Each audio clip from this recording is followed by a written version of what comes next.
आज दिल्लीत भाजपाच्या केंद्रीय निवडणूक समितीची बैठक। उपमुख्यमंत्री देवेंद्र फडणवीस बैठकीला उपस्थित राहणार। बैठकीनंतर महाराष्ट्र भाजपाची दुसरी यादी जाहीर होण्याची शक्यता। पैशाचा आणि सत्तेचा वापर करून फोडाफोडीचं काम सुरू। सगळ्यात जास्त भ्रष्टाचार करणारा पक्ष भाजपा। भाजपाला हद्दपार करण्याची वेळ आली आहे। सुप्रिया सुळेंचा भाजपावर हल्लाबोल। सर्व चोरून नेलं, चोरी होते, पण आपण घर चालवणं बंद करायचं नाही।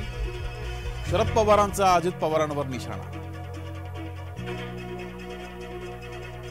कांदा निर्यात बंदी विरोधात स्वाभिमानी शेतकरी संघटना आक्रमक।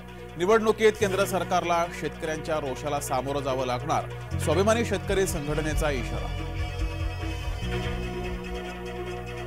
इंदापूरमध्ये आज मवियाचा शेतकरी मेळावा। शरद पवार, बाळासाहेब थोरात, संजय राऊत मेळाव्याला उपस्थित राहणार।